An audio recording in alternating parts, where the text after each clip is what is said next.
Hi Mia, how are you?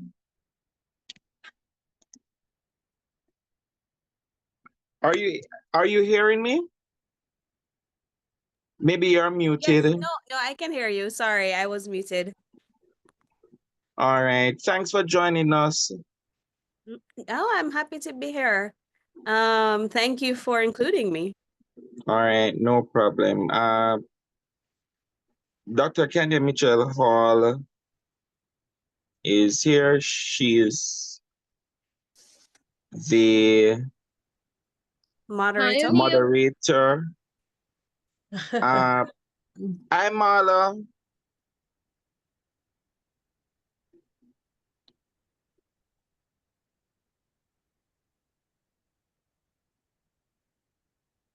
Hi O'Neill, I'm just going to make you the host, okay? Okay, and you can make also Candia the co-host. Marla. Sure, no problem. All right, thanks. Hi, Candia. Hi everyone. Greetings. Hope all is well.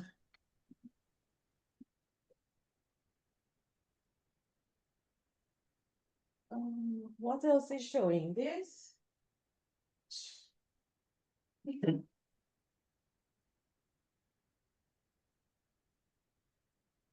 Okay. Just want to test my presentation. Okay, sure. That's not what I wanted to share. Well, we didn't see anything. Oh, okay. Are you seeing anything now? Yes, we are. Okay. Lessons of succession. That should be suppression. Ah, Yes. yes, it Okay. is. Thank you for catching that. You're welcome. Okay, O'Neill, I made you the host. So Candia, you would have to make Candia the co-host. You have all privileges now. Okay, all right, Right? we'll do. We'll Okay. do now. Okay. Great. Okay. So I just made Candia the co-host. Okay. So Candia, you'll be able to monitor what is going on in the chat. And okay. Sure. All right. All right, guys. I hope all goes well. Yes. All right. Thanks much. Bye. We have one more presenter to join. Okay. And then hopefully we can have some other persons. Mia, usually we have about 20 to 30 persons that join. But it is recorded and it is put on our website because, you know, most of our membership, all our membership are academic. So some of them teaching meetings, but they do go back to watch the recordings and give their feedback. All right.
All right, welcome everyone. Hi Nattecia, how are you? Hi. Oh, it's open. Hi, I'm doing pretty well. Good evening, everybody. All right, good, good. Hold on, new computer vibe. So So we have the two presenters here and the moderator.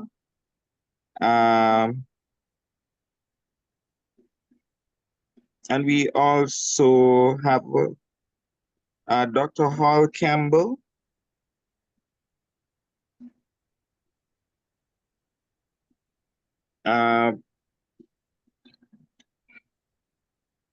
We can give others to join. Give them about 5 minutes. If that's fine with the presenters. Yeah.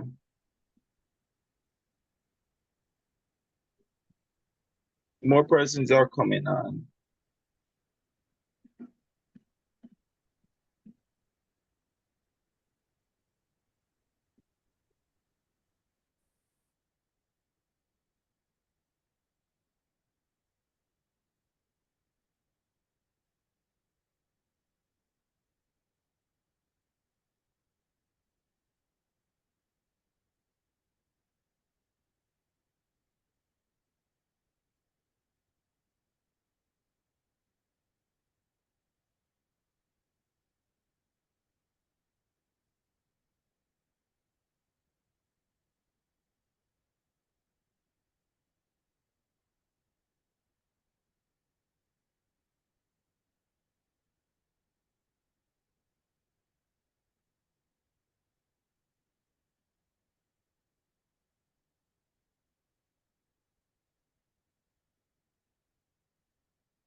We are 2 days before our conference in St. Martin. So hope to see some of you in St. Martin on Sunday. So we'll be in St. Martin for a week. Caribbean Studies Association. Next year we'll be in Jamaica. So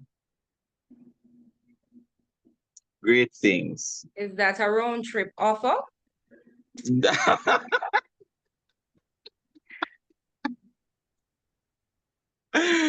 That should have been, right? That should have been I would quit the paperwork and come. and come. Oh my God! And this is about our second or third time we're going to St. Martin. Oh, that is nice. Yeah. Nice. Last year we were in St. Lucia. Okay. And next year we're going back to Jamaica. We were in Jamaica during COVID. I see. So you rotate. It's like a yearly or every year annual conference, and we move from territory to territory.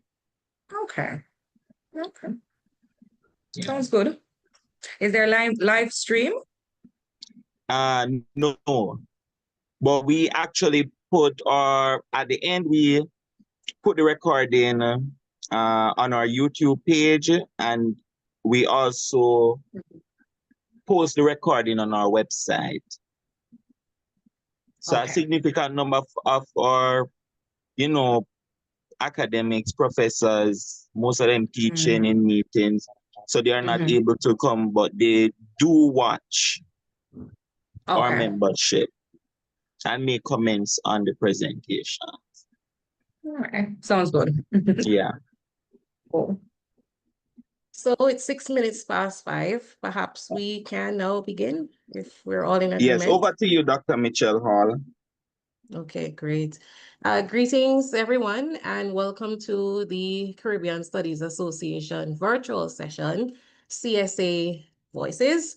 For those of you who may not know who I am Dr. Candia Mitchell Hall, a tenured lecturer of Caribbean Culture, Heritage, and Memory at the Institute of Caribbean Studies, the UWI Mona campus, and I wish to extend my gratitude to the coordinator, Dr. O'Neill Hall, and the organizers for inviting me to moderate this session on reparations. Reparations is very near and dear to my heart, and the concept of reparatory justice is something that I often like to think about, and recently published a work on that. So with no further ado, I wish to welcome the coordinator of CSA Voices, Dr. O'Neill Hall, who should really be congratulated for conceptualizing this initiative, as associations are not created to serve themselves, but to really extend and to share knowledge with the wider communities and to help to solve some of the problems that we have inherited from our colonial past within our present, and to think about ways of carving out a sustainable future. And so I wish to congratulate Dr. O'Neill Hall, as has been done on this platform before by other moderators, and to welcome him to bring the opening remarks. All right. Dr. Hall? Yes. Thank you very much, Dr. Mitchell Hall. All right. Welcome to CSA Voices. This is actually our 4th session. And CSA Voice is a platform dedicated to amplifying the perspectives of Caribbean scholars and thought leaders, activists, at a time when our region stands at a critical crossroads. The Caribbean is in a pivotal moment. This year alone, a significant number of our nations will head to the polls, determining the course of governance for years to come. But beyond the ballot box, we face urgent and interconnected challenges: the intensifying impacts of climate change, rising poverty, soaring food prices, shifting foreign policies, devastating storms, and the ever-complex realities of migration. These issues do not exist in isolation. They shape the daily lives of our people and the future of our region. That is why CSA Voices is more important than ever. This initiative, born out of the mandate of our St. Lucia conference, is a call to action, a recognition that voices of Caribbean scholars, researchers, practitioners must be heard, engaged, and most importantly, heeded. Through our collective knowledge and critical discourse, we have the power to inform policy, challenge assumptions, and offer solutions rooted in the lived reality of our people. As we move forward, I invite you to use this space to share your insight, exchange ideas, and contribute to a shaping of a Caribbean identity that is very much resilient. Let us ensure that CSA Voices remains a beacon of scholarship and advocacy for the issues that matter most to our region. And CSA Voices will continue beyond the St. Martin Conference. Our executive has voted that CSA Voices will actually be a permanent feature of our organization. So we look forward for all of you to continue to join our monthly forum, where we hear the voices of our Caribbean scholars and practitioners and our interests. Thank you very much, Dr. Mitchell Hall.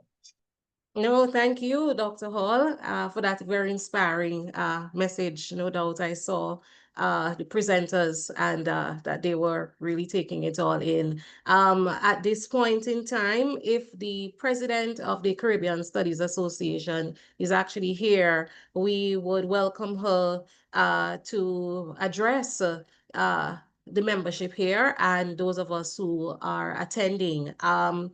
The president is Dr. Rhoda Arundel.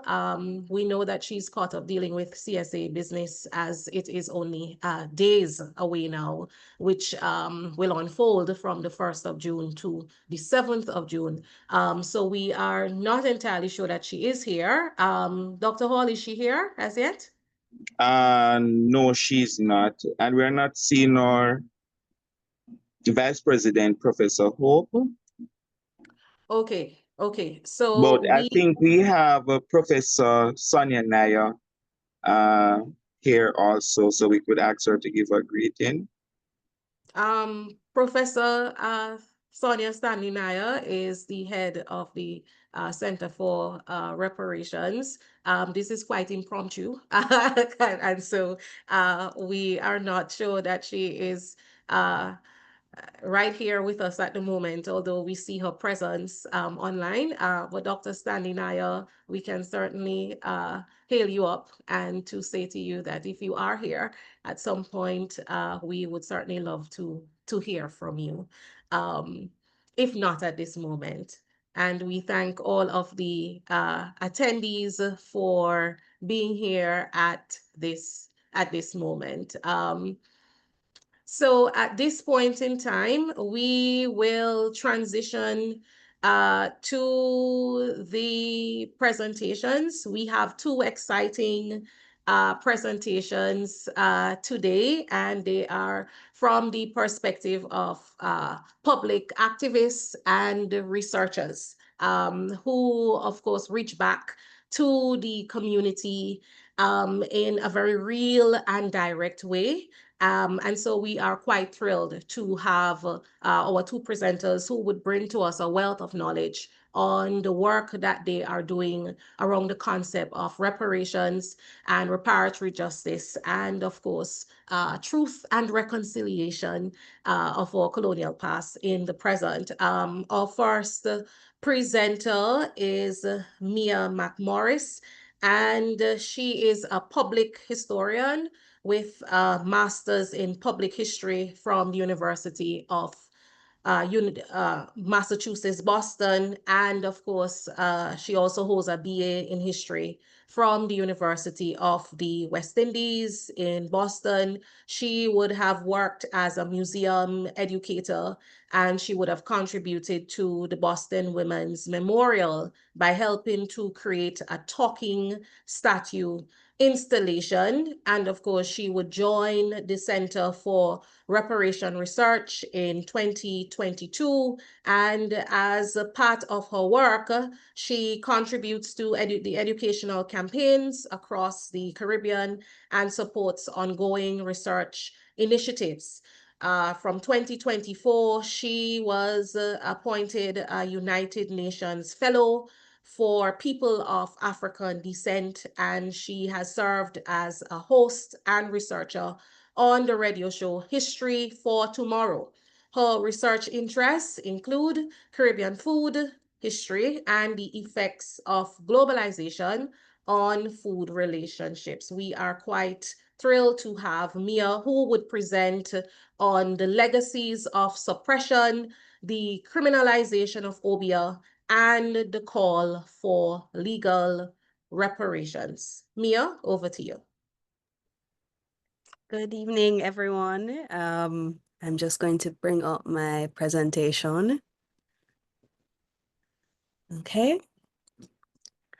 So I'm incredibly pleased to be here this evening, and I'm really looking forward to hearing from you and learning from my colleague, Nattecia, who I believe is my predecessor in the position I'm holding right now. So Before I begin my presentation, I'd like to give a land acknowledgement. The University of the West Indies Mona campus recognizes and declares that the land on which we operate as an institution of higher learning is the original or traditional territory of many peoples. The UE acknowledges the First Nation comprising the indigenous people who were displaced by the Columbus Project and general European colonization, and the hundreds of Africans who toiled for more than 100 years as enslaved people on the old Papine Estate sugar estate. The UE recognizes their labor and sacrifices in preserving this land that has enabled the establishment of a university that now provides opportunities for many of their descendants to receive an education that they themselves were denied.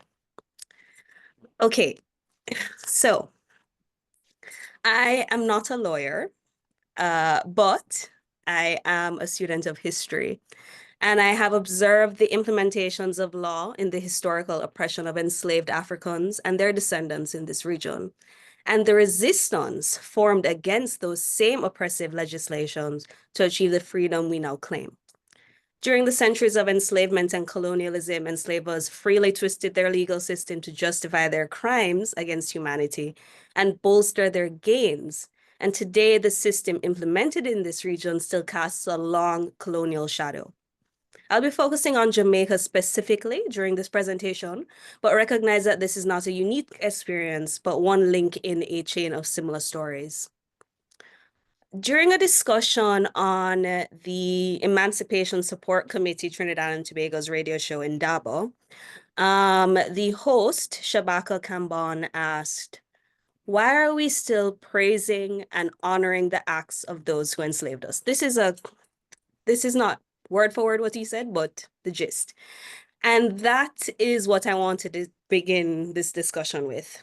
It really seems unbelievable that this statement could be true. Here we are in those of us in the Caribbean right now, in the center of the reparation movement, where historians, politicians, activists have been creating the template for reparatory justice for the atrocities of systemic chattel enslavement. It could never be that we are still holding on to spaces, objects, morals, legislation that honor the villains of our history. Yet, it is true. And we'll be looking at the case study of Jamaica, especially as the new constitution, which will potentially lead to the Republic of Jamaica, is under review.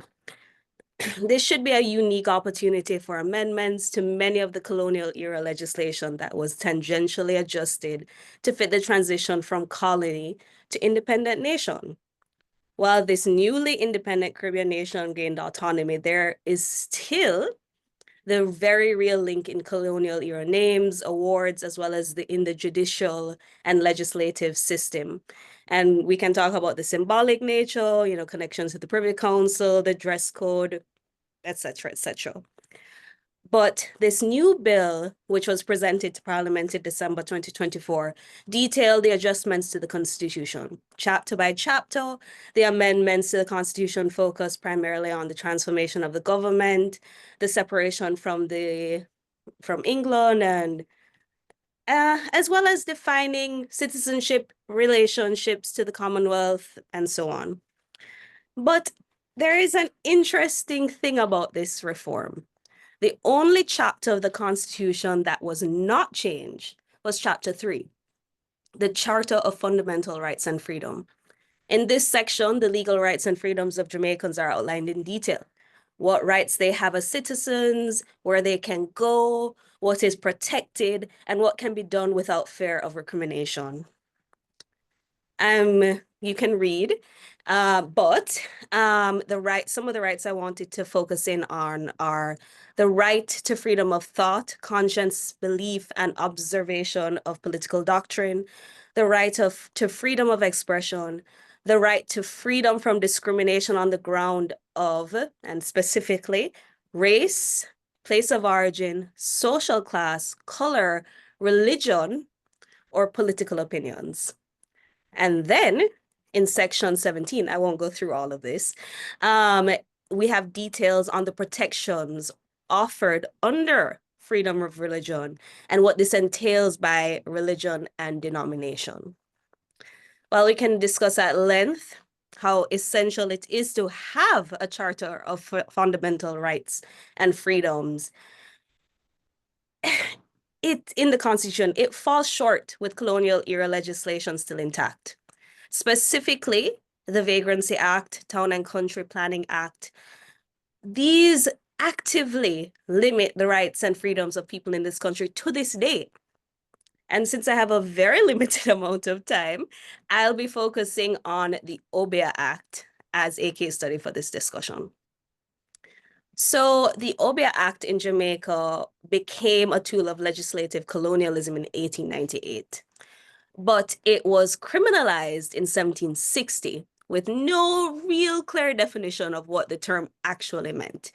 It successfully villainized the Act of Obeah with phrases such as, for the use of frightening any person, and misrepresenting it in the vague definition of occult. Is it any wonder that many Jamaicans and people around the Caribbean, because I recognize that Obeah is not just something that happens here, shy away from any knowledge of this tangible connection to African ancestry and heritage? And it's this deliberate vagueness of the act that allowed fair and created a dependency on the enslaver system and definitions. The Obeah Act was initially presented as an extension of the oppressive post-emancipation vagrancy law. In her lecture, Small Changes, Law and Regulation of Conduct in the Post-Slavery Caribbean, historian Diana Patton stated, Caribbean vagrancy laws, whether approved by the Imperial Center or not, sought to direct and change Caribbean working people's religious lives, organization of family, and performance of gender. This legislation wasn't meant to contain, the lives of formerly enslaved people to their labor on plantations, continuing to generate profit for their former enslavers and colonizers. And that legislation then became an essential tool for maintaining the status quo in the colonies. The Obeah Act has been on the books for 127 years as of next Monday. And the fact is, the practice, of course, has been criminalized for 265 years. And we can see it in trial records, enslaved Africans, transported, flogged, brutally punished and detained for this misrepresented crime of Obeah. The legislation itself sits in complete opposition to the rights and freedoms stated in the Constitution. Anyone suspected or found with items believed to be associated with Obeah shall be arrested without a warrant, according to Section 9 of the Act. And, in fact, this presentation is illegal because any person who composes, prints, sells, or distributes any pamphlet or printed matter to promote Obeah shall be found guilty of this act. And you can see that's in Section 10. How is this possible? This is the amended version from 2013, by the way. So this isn't something that is out of date. But why is this colonial era act used still present? Why is something that was used initially to control the religious practices of enslaved Africans still allowed to exist? It violates every human freedom our Constitution holds. Around the Caribbean, similar anti-witchcraft, Obeah laws have been removed from the books in Barbados in 1998, Grenada, Trinidad and Tobago in 2000, and St. Lucia in 2004. In Jamaica, the Obeah Act was amended in 2014 to remove corporal punishment, that's flogging. And when brought before Parliament then, there was very little support to completely repeal the act. Again, the petition was brought to Parliament in 2019 by Minister Delroy Chuck, who was Minister of Justice at the time, and the response was immense public outcry. Obeah, as it stood then, was still existing under this false label of evil. Recently, though, there has been growing support to repeal the act in the media following the arrest of Oshan Grant, a young man from St. James. His house was raided and items believed to be used in the practice of obeah were obtained and used as evidence in his case. He was convicted of practicing obeah and the punishment was 5 days in prison or a $5,000 fine. It's really kind of unbelievable.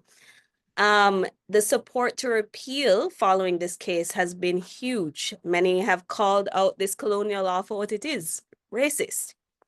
They linked it to the misrepresentation of the West African spiritualism as a cult, to the need for enslavers and colonizers to maintain control over their labor force in the face of organized resistance empowered by obeah.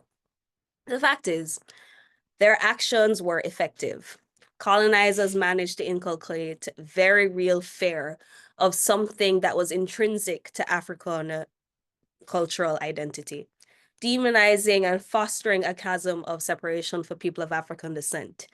So, what do we do now?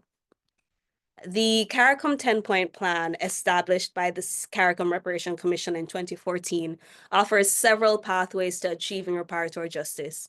Item 7 of the 10-point plan is the enhancement of historical and cultural knowledge exchange. It details a plan to repair the lack of knowledge created and fostered by colonizers. And I'll just read you some of it. The forced separation of Africans from their homeland has resulted in cultural and social alienation from identity and existential belonging. Denied the right in law to life and divorced by space from the source of historic self, Africans have craved the right to return and knowledge of the root to roots. A program of action is required to begin building bridges of belonging. Such projects as cultural tours, community artistic and performance programs, entrepreneurial and religious engagements, as well as political interactions are required in order to neutralize the void created by slave voyages. Such actions will serve to build knowledge networks that are necessary for community rehabilitation. In the specific case of the Obeah Act, we're actually calling for a better educated region, one that sees the real connection to our heritage in the practice of obeah. Now, I'm not saying everyone needs to go out and become the Didio, the traditional African priest, healer, or sage, but instead to understand how this heritage was a spiritual oasis in the torment of enslavement, one that maintained a tangible link to Africa when Africans were physically torn from their homelands. By first repealing this offensive act and encouraging knowledge reparation within our countries, we can begin our own steps towards internal repair. And I want to thank you for that this time.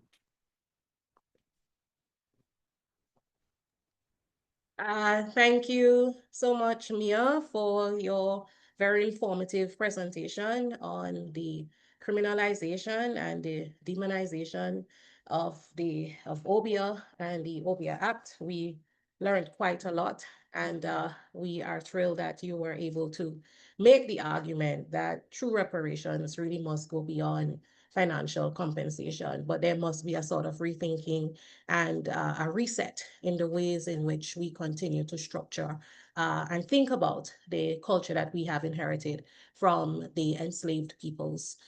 Thank you so much. We would have questions after our second presenter.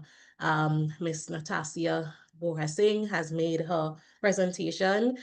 So we are delighted to have with us Nattecia Bohardsingh to make her presentation here today. Who is Nattecia Bohardsingh? She is an attorney at law, a justice of the peace for the parish of Kingston, and founder of the Children of the Mafa Recognition, Justice, and Development Project, which is a civil society initiative that supports people of African descent in Jamaica and the wider Caribbean.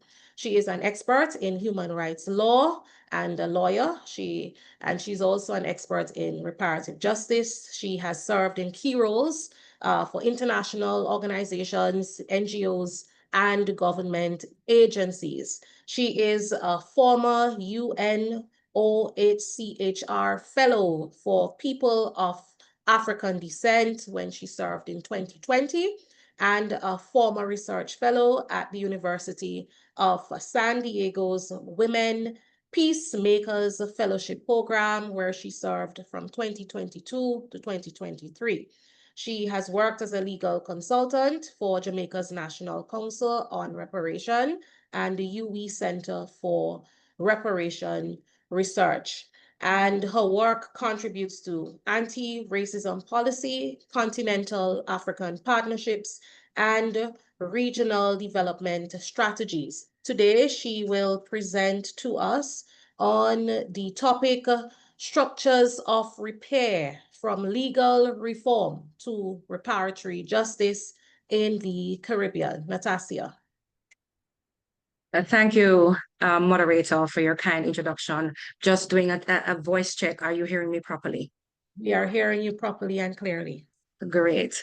Thank you. I want to also extend thanks to the Caribbean Studies Association and your virtual session CSA Voices Committee for providing this platform for these very, very important and timely discussions on our very long journey for reparatory justice in aid of our ancestors.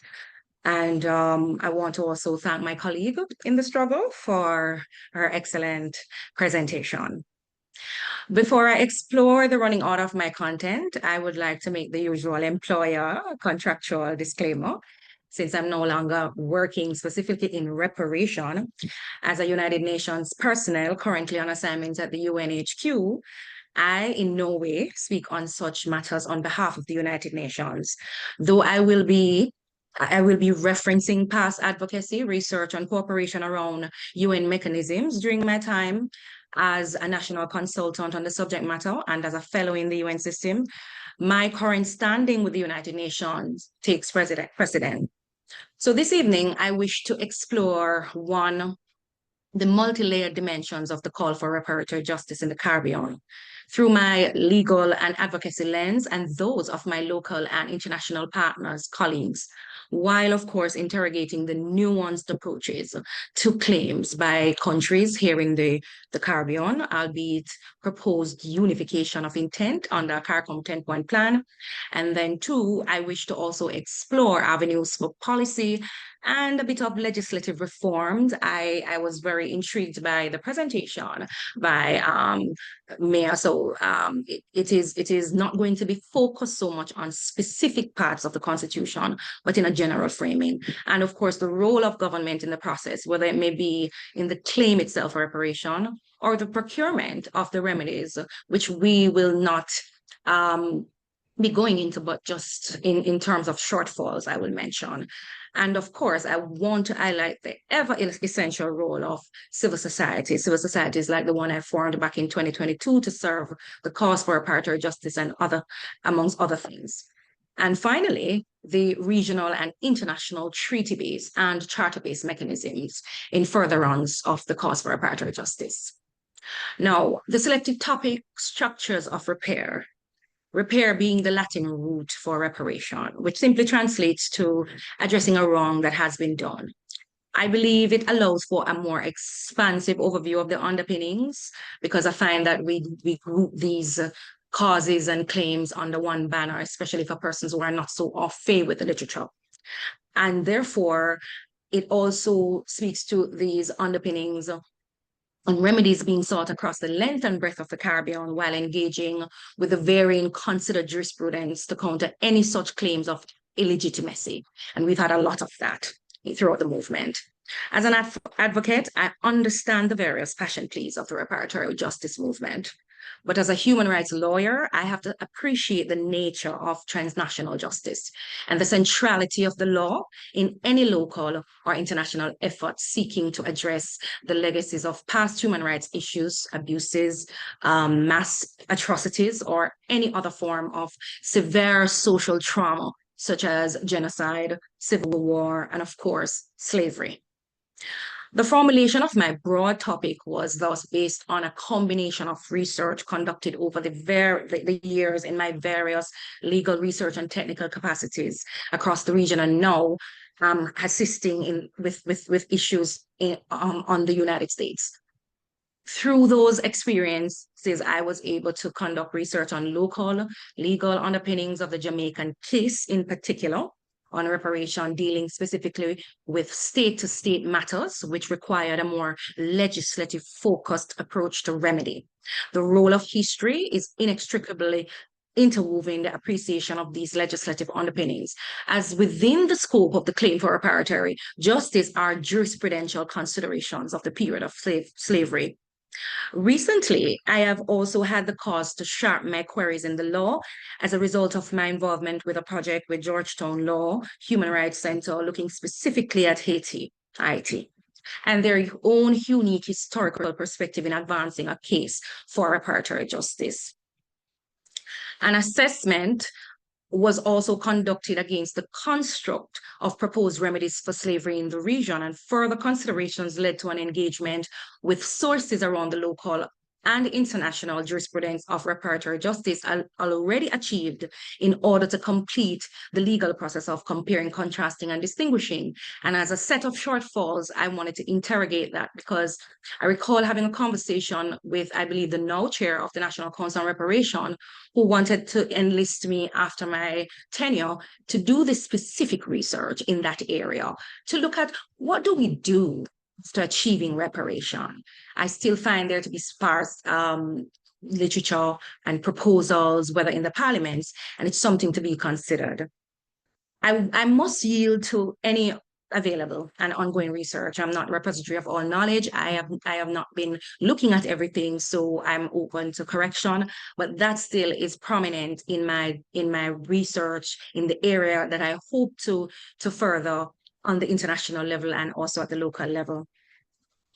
Based on the foregoing, I wish to lay for consideration the key components in what is loosely called the case for reparation.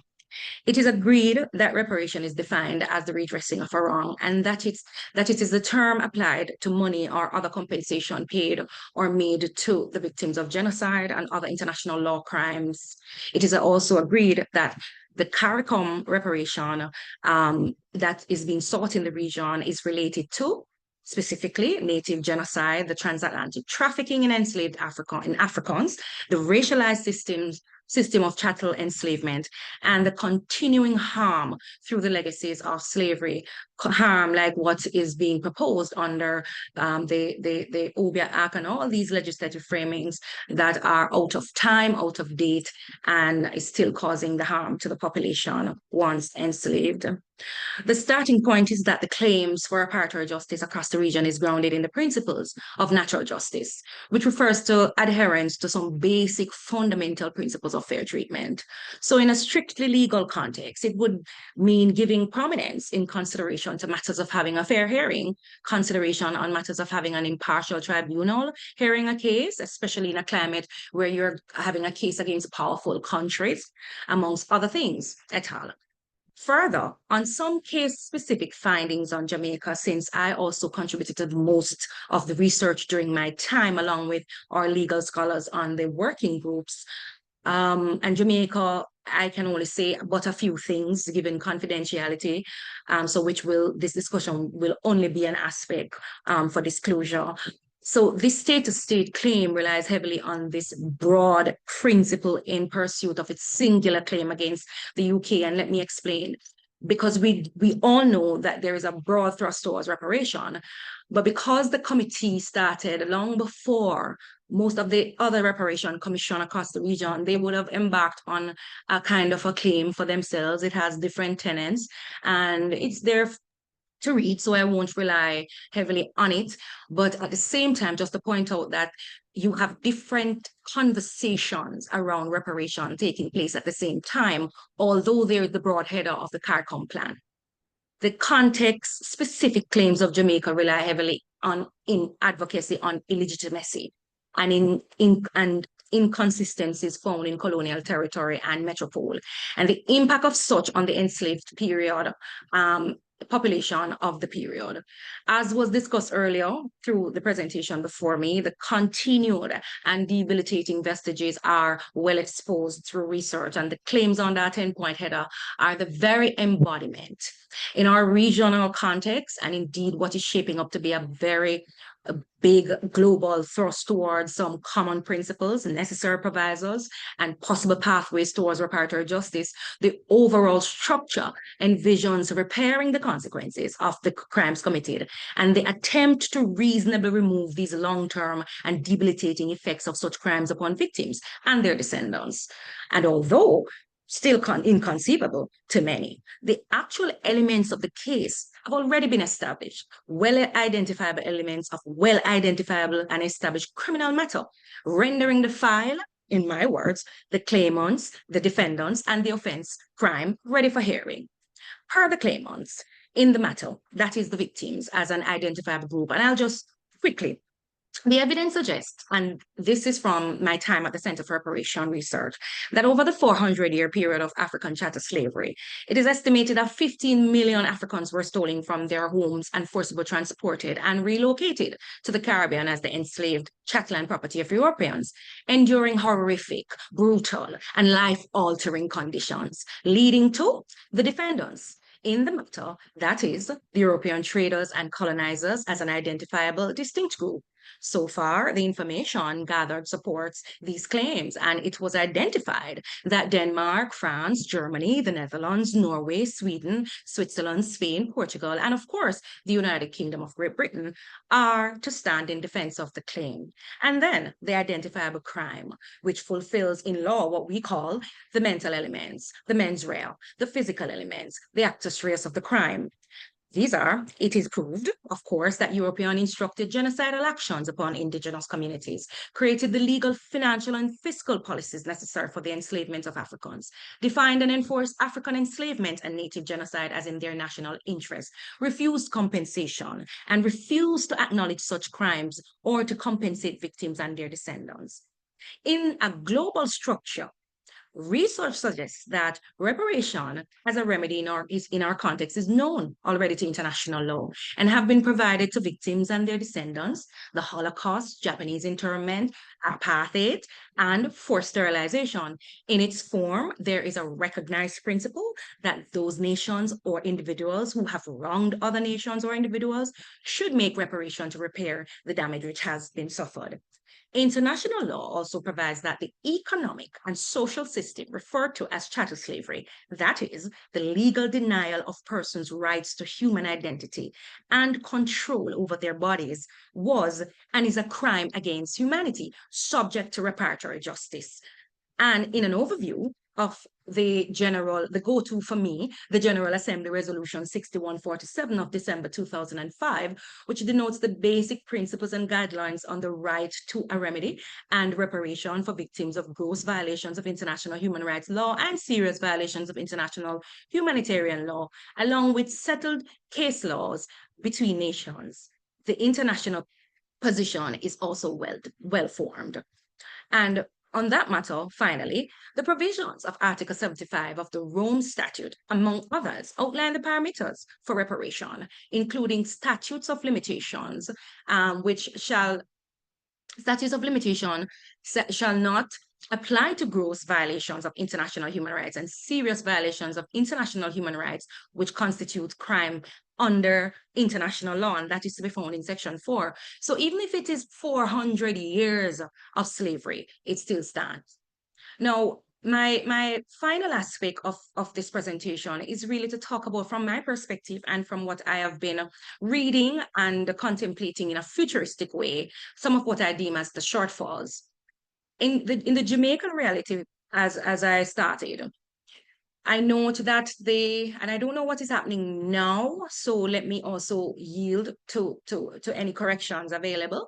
But the Jamaican reality is that there's a standard case on its own merit, and also that it is seeking compensation in a monetary form. As I said, I don't know if the stance has changed since I last checked. And that is versus the CARICOM claim, which is also, which Jamaica is also wrapped up in. There needs to be, I believe, a reconciliation as to how the two proceed, especially if we're going to contemplate reparation as a reality. The Rastafari remedies, which I see as distinct in looking at any diverse population, such as a post-colonial society, the remedies cannot just be for an entire country. I would envision in the same way how we contemplate having some sort of repair for indigenous communities, that Rastafari being since the 1930s in Jamaica was talking about reparation and repatriation in Africa, and it was a central features of their teaching, that there is a consideration towards the community as to how that, outside of the internal reparation that is now being granted, that was granted to the community because of atrocities by government. And I have argued this on the United Nations floor, and I'm going to say this now, that we need a prescribed on paper somewhere in the format, in the frame, in the CARICOM 10-point plan of a gendered approach to reparation. We cannot, in a moment of our lives when all our major international treaties and documents are envisioning the issues of gender, not to be able to think about gender as a reality. And in the end, when we realize reparation, what is the practical allocation? We have a country where people don't trust governments.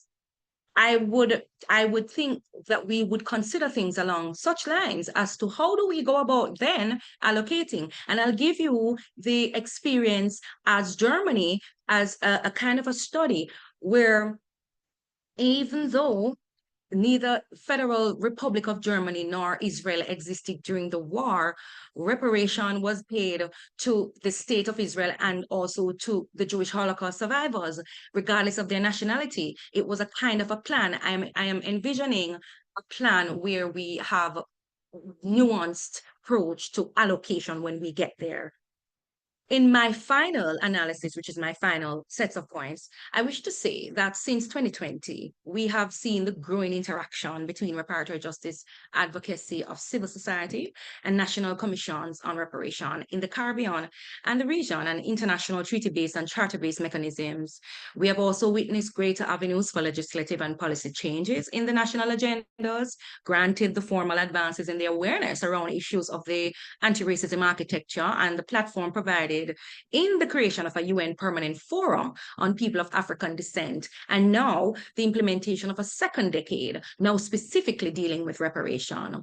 From January 2020 to the present, I must say also that I have been there in most of, if not all of the advocacy processes, whether through my formal legal opinion to the government of Jamaica on how to utilize the UN architecture, something that I see that the UN architecture is doing for themselves, towards reparation, and my participation, the very first sets of consultations on the creation of the modalities around the UN Permanent Forum, then to advocating on the floor of the Permanent Forum, including the UN on these matters, and since November, engaging the Permanent Forum in high-level consultation as the founder of my civil society. I'm saying all of this to say there's always a role and a place for all of us at whatever level we're at.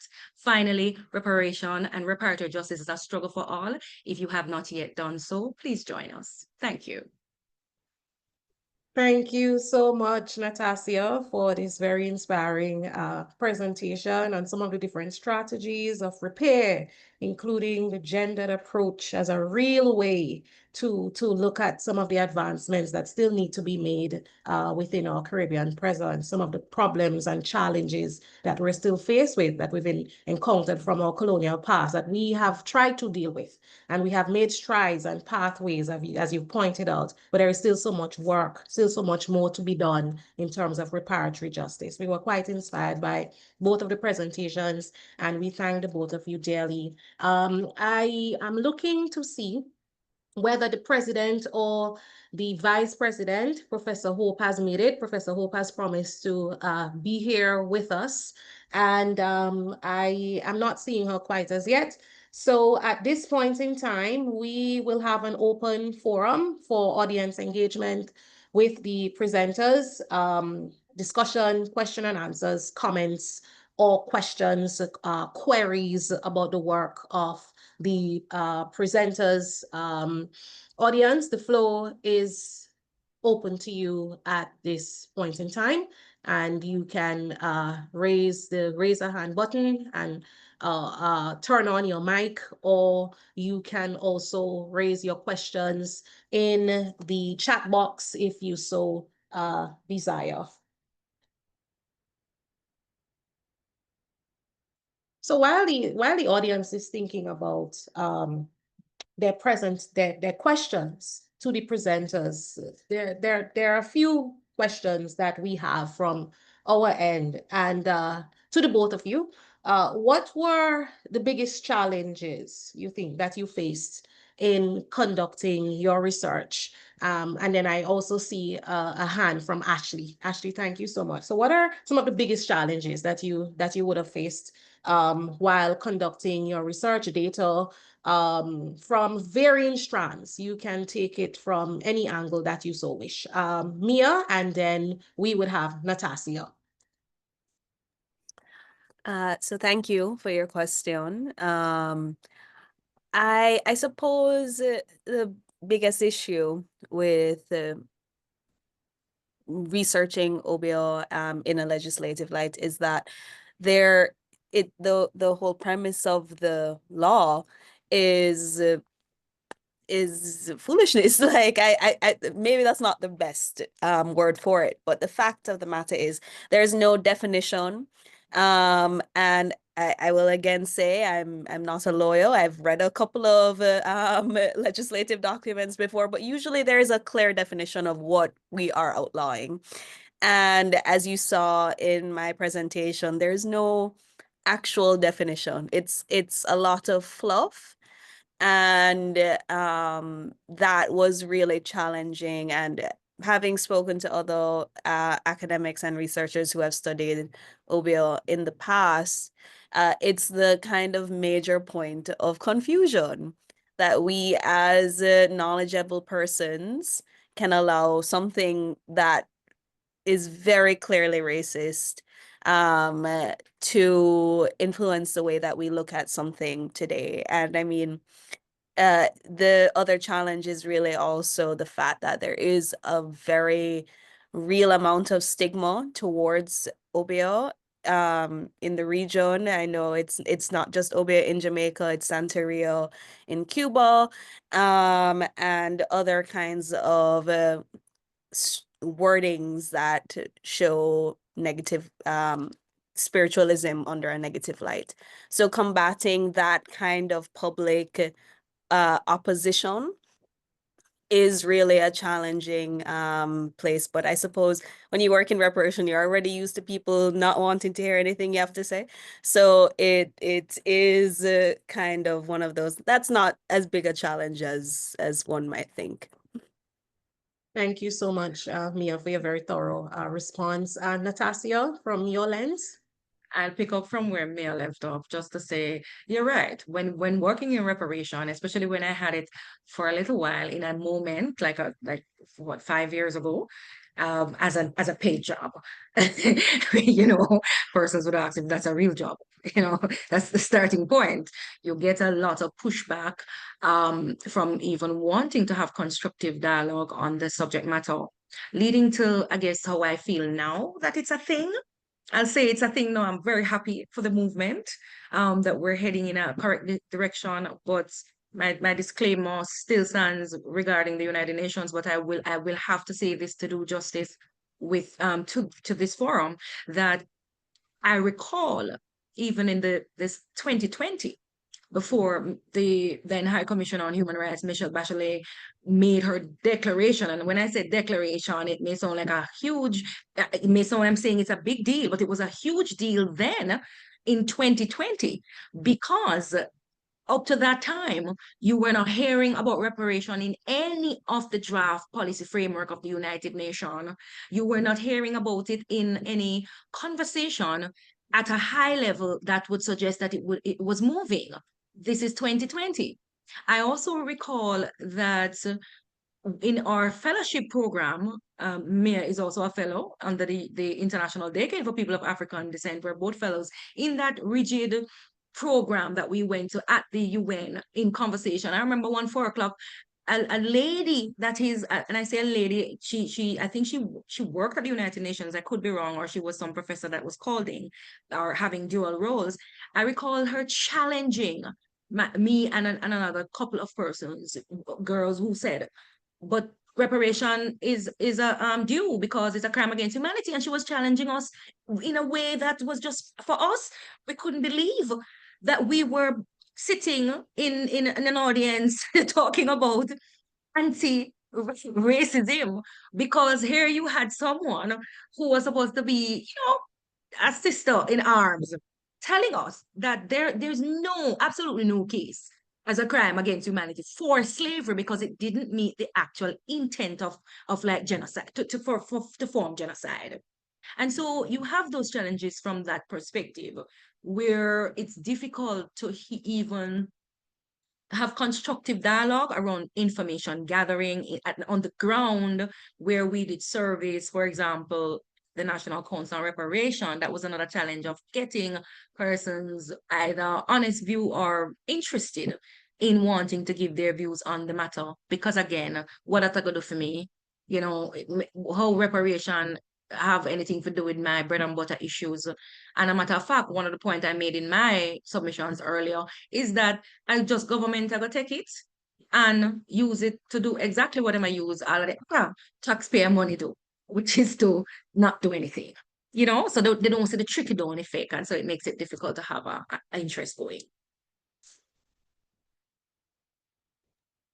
Thank you so much, Mia and Nattecia, for those experiences. We can, academics do research and public activists raise awareness and reach back to the community in such a real way. These examples and experiences that you've given to us, we certainly do cherish them because they really do impart knowledge on some of the wider ways in which activists play a critical role in reparatory justice in the region. Ashley, a question or comment from you? You have the floor. Thank you. Thank you, esteemed guests, for your very informative presentation. I have questions for both of you. I'll start with Mia. Given the huge public stigma against Obeah in Jamaica, I'm just thinking, do you think it would be more effective to sort of destigmatize amongst the public and spread awareness? I know it's illegal, but I'm just thinking in terms of arguing for it through reparation claims in the CARICOM 10-point plan. I'm thinking, do the government really have, do they really have a anchor or reason to sort of deconstruct those colonial legislations if they perceive it to have a negative impact? So do you think that there is some work to be done in terms of the public and sort of destigmatizing those ideas, which will impact people's support for it? Thank you so much, Ashley. It's good to see you again. So I would agree to an extent that there is some work to be done in terms of public education. And I think that we're actually making some headway. And I say this because maybe I kind of moved quickly, but we have been seeing more and more people coming forward in support of the repeal of the Obeah Act. And I think that has a lot to do with fora that have been happening at the university, that has been happening in communities to educate on Obeah. So in October last year, there was the conference Respelling Obeah. That was a really wonderful day-long workshop with persons in Jamaica who are practitioners of Obeah, Maalism, revivalism, and they all had a space to discuss.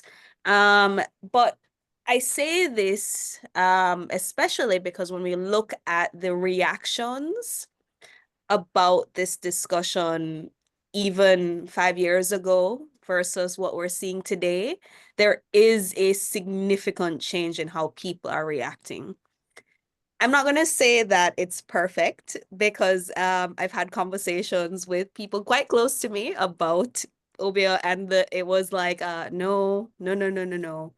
Obia is evil, Obia is awful. And I'm like, listen, just like a whole lot of those things that we're frightened of because of the history that we've been taught, there is a colonial narrative here that we're trying to break from. It's how we look at the Maroon communities who are still to this day called as betrayers to their race because of this narrative that they were the ones that were picking up enslaved people who ran away. So when we're working through our problem, it seems like we'll never get there, but just in the same way that we're now seeing people take to reparation, it's a consistent program. But I do believe that it may not be as far away for the Obia Act repeal as we once thought it was. Wonderful. Nattecia, do you have a take on that? How do we destigmatize public perception of... that question was also for me. Well, I No, have it's- other questions for you, Obia? but if you want to answer, I have other questions for you, but if you want to answer that, then I share the sentiments of Mayo because, I mean, at the end of the day, I understand also, let me start there, the platform for your question, because of the fact that usually, even when governments sought to engage in anything, even if it's not from a community perspective, we see the pushback. So in that respect, you have to also test the conscience of the people, and you're a government for the people, by the people. It means that you need to understand what your terrain is. So I do understand it from that platform. I also understand that sometimes we have to ease the conscience in a direction that is progressive. And therefore, there are many things on our books that we need to change. OBEC is just one of them. I did some research in 2021, going through a lot of other legislations, including the OBEA Act. That is, if you see the contents, you marvel at the level of backwardness in that very backward time. And they thought that they were quite progressive. Actual legislations coming from the metropole. Right. So it means that the interrogation of this particular act is a good start in a very good direction. We understand all the nuances, and we understand that it's going to take a cultural shift, but so is the cultural shift that is required for things like reparation, for the ending of discriminations against Rasta, and we can go on and on and on when we talk about all of the backward thinking based on the colonial remnants and legacies, that we have to start by decolonizing our narratives, as Professor Shepard would say, and decolonize the minds around and the thought processes around these things by public awareness, advocacy forum such as this, conferences, going into the community and reaching people, all the things that we do when we're doing research, right? All the things we do, whether we get the expert contributors, but we also make sure that we hear from the population that research will serve. That is how we're going to do it, act by act, so to speak. Absolutely. Thank you so much for that response. Ashley, you had another question for the presenters? yes. My second question, you were speaking earlier about how there's various conversations about reparations. And there's even some European nations that have already provided resources that they claim as reparations to certain population. So my question is, how will this affect CARICOM's more centralized approach to getting reparations? And is CARICOM working with foreign governments, institutions who benefited from colonialism, such as universities, banks, insurance companies, or are you just working through UN mechanisms? Well, I don't speak for CARICOM. Let's just be clear. I have done the research on CARICOM so I can answer the questions, aspects of it in a real way, but I don't speak for CARICOM. What I do know, however, is one, the fact that we're not asking for aid, we're asking for what is owed, is a major distinction.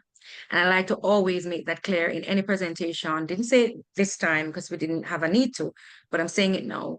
So we, in the movement, which I have found myself in and a very proud member, we're very, very, very aware that when you're giving as a nation who you're probably a part of the claim, so to speak, you can give as much as you would want, but it is not going to be and is not going to form anything outside of the ambits that we will decide it is reparation.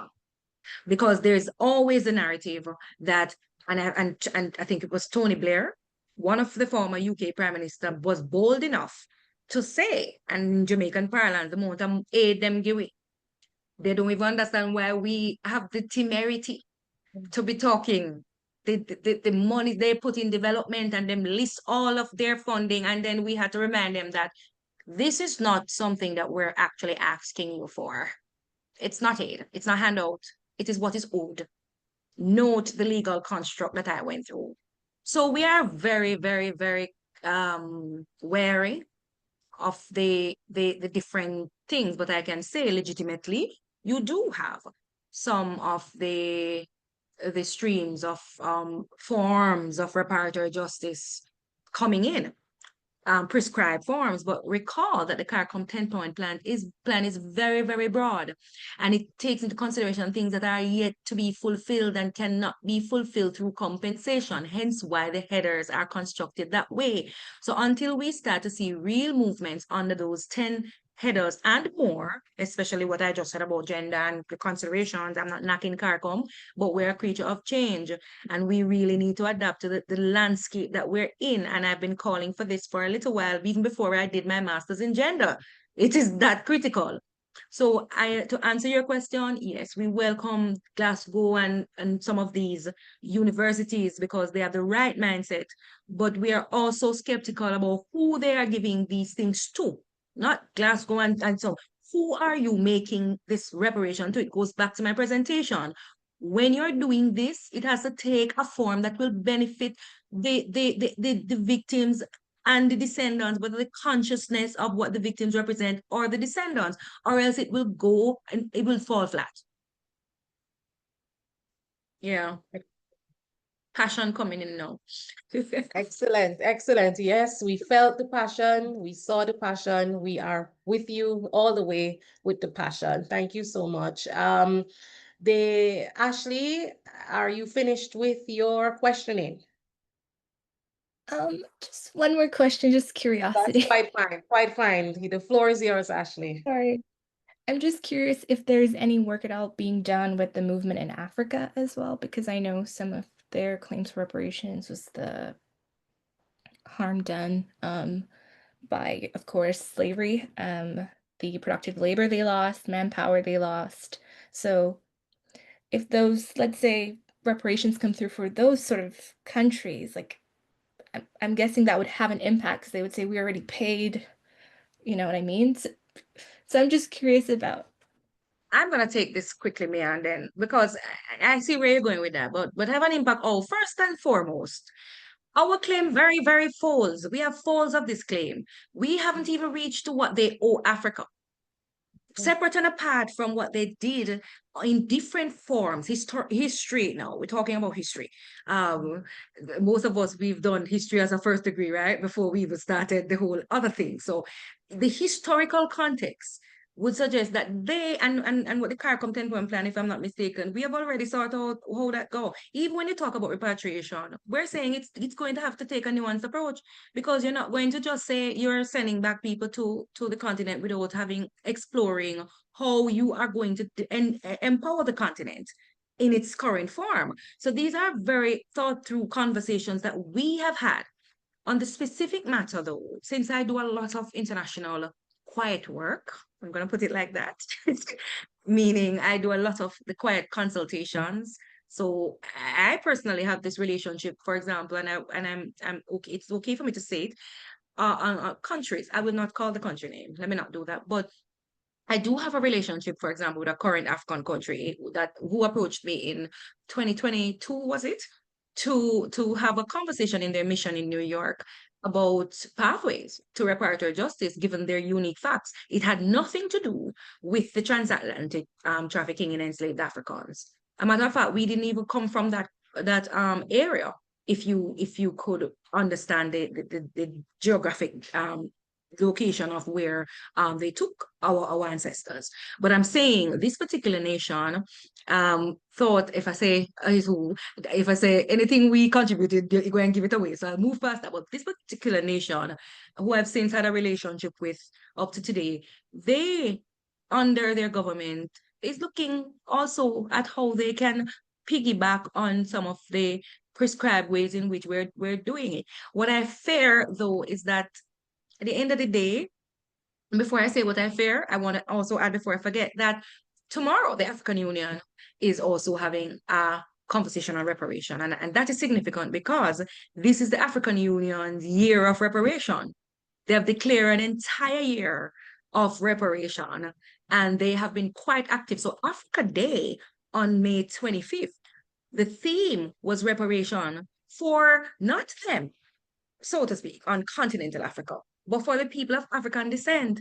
It shows that we have actually come a far way in the continent, including themselves in this narrative, even though it took us a while to get them to the table. I have had relationship with a lot of my brothers and sisters, I call them.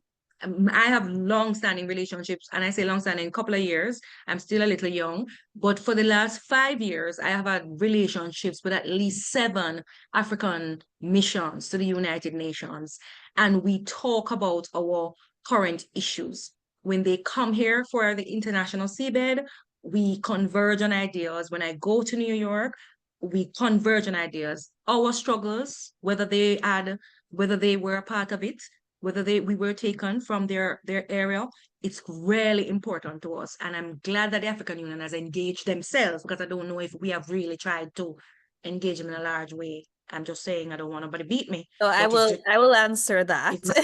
Answer. And actually we have one of our chairs for our national committees on the call, Dr. Hall Campbell Dean, from Bahamas. But the CARICOM Reparation Commission has been in conversation with continental African nations. And that was seen very clearly in our the seminar that was held at the University of the West Indies in 2023. And it has followed through on several discussions in Africa and in the Caribbean, which kind of has come to this whole large movement. The chair of the CARICOM Reparation Committee, Professor Hilary Beckles, has also been pivotal in fostering those connections. And it's, we're trying to create more tangible links through education exchange, as we have in the plan. But what I would say to your question, Ashley, is that when we think about reparation, there must be an acknowledgement that the needs of the people are always going to be different depending on the region they come from. We can't look at the specific issues in Jamaica and use the repair that is needed there to target issues in Trinidad. When we look at the issues in Trinidad, we cannot use those issues to mirror the repair that is needed in West Africa, that is needed in the US, that is needed wherever. So I know that various reparation committees around the world are taking the guidance of the 10-point plan to create their own development plans and their own demands for reparative justice, so that they can have a very clear demand when they're in conversation with former colonizers. So while we are not necessarily demanding the same things for the same reasons, there has been a systemic oppression of people of African descent and former colonies in India, in China around the world. So there is conversation. I know that we are really trying to foster more clear connections with our continental brothers and sisters. But I'd say that it is a discussion that is actively happening together and apart. So yeah. Thank you so much to both presenters for really just shedding light on some of the ways in which we can extend reparatory justice, not just as we think about the Caribbean, but throughout the diaspora and on the continent, and the unfolding work that has been done and are being done concerning that particular area. I want to ask Nyambi Hall Campbell Dean, who has raised her hand to ask her question or questions to both of the presenters. Nyambi, are you still with us? Good afternoon, all. Yes, Sir Nyambi Hall Campbell Dean, Chair of the Bahamas Reparations Committee, as Mia stated earlier. Can you all hear me? I seem to have lost sound. We are hearing you clearly. Okay, great. And so just to follow up on the last question, we are actually hosting, in conjunction with the University of Pretoria, an African Caribbean dialogue on justice through reparations conference this week. Unfortunately the same week as CSA, which is why I can't attend CSA because I will be there, but I will forward that program to Mia, so because there are virtual sessions, so some people might be able to attend and join virtually. But my question is both for both presenters, and thank you so much for your learned presentations. My first question is for Mia, and it has to do with strategy. As we move closer to making reparations a reality, and we think about the strategies in which reparations are actually going to occur, there are some who have noted that at emancipation, the reason that emancipation was able to occur is because reparations were given to the enslavers. And that as we are looking at reparations, that we might, in this current day and age, have to see what the win would be for the former colonizers, right? So sort of like, well, we'll get reparations, or if we give you reparations, what do we get out of the deal? Saying that there has to be a win-win in some form. And so I was just wondering, Mia, from your historical perspective, do you think that that would have to be the frame in which the reality of reparations would come through for us? And then my question for Nattecia, I'm sorry if I mispronounced your name. Nattecia is fine. Nattecia, great. As you were looking at or talking about the ways in which reparations would come, right? When they come to governments, how are we going to make sure that they don't just, go into the sovereign funds and get lost in the mix? And I was wondering if you could speak to a sort of a meta question in regards to reparations and capitalism. That even if we have, specific ways in which the monies don't directly go to the governments, as we in the Caribbean are living in capitalist systems in which the people, for the most part, don't own the means of production, will reparations work within a capitalist system? And how can we look at that? Thank you. So that's a hard question. I feel like it's one of those how do you hit it? What do you do? What's the right strategy? And I'm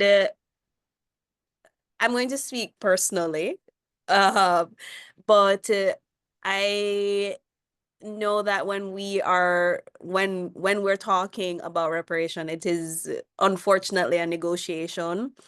And oftentimes it comes to this, no matter how much evidence, no matter how much fact we have on our side, there's always going to be disbelief. And even though what we are doing is a demand, the persons that we are operating, the people across the table are the ones that have to do something. And right now, we can't even get them to acknowledge the facts. So it becomes this, as much as we want it to look a certain way, reparation may never look exactly as we want it to look. And we saw this very clearly when the Dutch apologized. I mean, I won't go into this too much. I would really recommend taking a look at the Dutch apology. But the money, and Nattecia actually speaks about this a little bit in the fact that they defined how they were going to give reparation. Their consultation with the Caribbean and people of African descent was limited, and it had there was a lot to look for in that apology.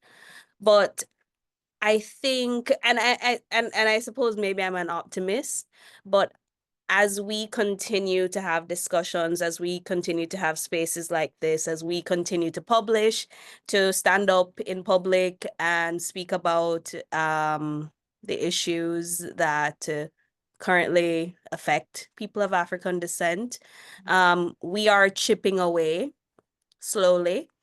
And I think that with time, we might be able to get there. And my Professor Vereen Shepherd, my former boss, probably one of the names that we all remember when we talk about reparations, said that we may not get reparation today. We may not get it in 10 years. We may not get it in 15 years. But the work that we do will get us there.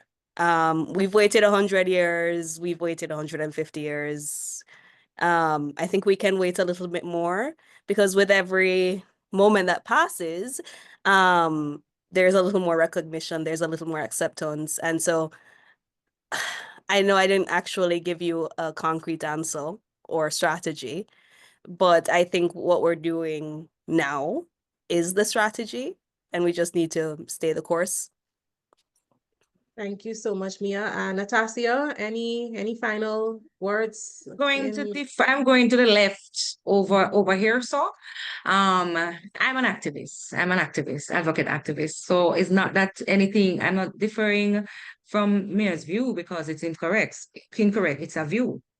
And if you understand even the historical perspectives of gaining emancipation, you would know that even in the struggle, they were seeing it in a different way. There were rebellions. Some enslaved persons did not participate, not because they didn't want to have their freedom, but because there are different perspectives on how we infiltrate a system that has caused oppression for so long. So I say this to say I can understand the view. I'm going to defer because, the Europeans, and I'm going to say it in this frame, the forum, the Europeans are very clear when they're demanding reparation from each other about how swiftly that should take place and what is owed and how it's quantified and qualified and all of that. And I just listed, just snippets really of actual reparation that took place. Actual, not knocking our process. I understand the process. I have massive respect for my predecessors, all the persons who are now engaged in Reparation are my teachers. Professor Shepherd is one of my biggest teacher. She was my history lecturer. She mentored me in reparation. And so everything I know from her. And her views are varied also. Because at the end of the day, while I can accept that quotation from our dear Professor Shepherd, I can also accept that in the last 5 years, the movement is something that we never ever envisioned in 5 years. It's because we are in a different time. The 200 million people of African descent are owning their identity and living it in a way that suggests that it is an urgent need. My colleagues who are in the anti-racism architecture, out of that fellowship, we formed the Global Black Collective. They've then gone and formed other things. And St. Jamaican Parents, the amount of NGOs and activism groups that I know since the last 5 years, dealing with different aspects of it, something must stick. Now, I can understand that when you look at their stance is a different thing. I too have read all the letters, and I'm sure Mia would have been privy to them given all our work that we have done. But I too would have read the letters from the colonial masters. Well, let's not say masters, but you get what I'm saying, the colonizers, and their position from the first letter that was sent to them from CARICOM. So that gave me an idea that they are not even looking at it from our perspective, but it doesn't mean that we're not going to put our perspective nonetheless. If we have a legitimate legal case like anybody else, if when World War III or II happened, and they could say, all right, so Germany, you now need to, based on X, Y, and Z, you know what it is, and they agreed, why can't we do our same math in the way like we're doing it, and the respect? I did a presentation with the Association of British Colonies, and this was the point I came down to. It's the lack of respect for us as a defined people. That is the problem here. And so I will go into my question by saying that reparation being lost in the net, again, is going to be the accountability that our leaders in this pre-independence, post-independence era must have to the people of any nation. And that is what is lacking in some of these governmental structures, that we can't see beyond our own, whatever we need out of it, and see that there's an urgent need for, as the UN pillars of this decade suggest, for recognition, justice, and development of a people that has gone through some of the most horrific tragedies, and the remnants are still halting their progress. And finally, reparation and capitalism is the same thing. The same thing. We are in systems of democracy that we say are we're in systems that we say are democracy, and we don't have one system of governance going on. If you look around the Caribbean, a lot of things happening, but we have to thrive nonetheless. And the conscience of our leaders will have to prevail in looking out for the masses. Thank you so much, Mia and Nattecia, for your responses there. Similar but different perspectives in some way or the other, as we also see with the process of reparations. It is supported by all, and by some. It is rejected by many, but it's also supported. And there are also question marks within some of the stances that we have concerning reparations. Will it happen now? Will it happen tomorrow? We're making strides, but is it as quick and as fast as we wish to? Will it happen in the next 100 years?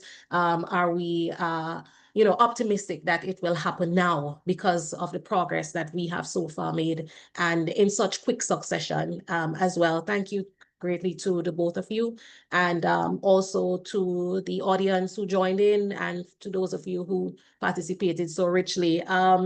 Is the president here as we wind down this very informative session today from researchers and advocate activists in the fight and the movement for reparatory justice and repair and reconciliation in the Caribbean.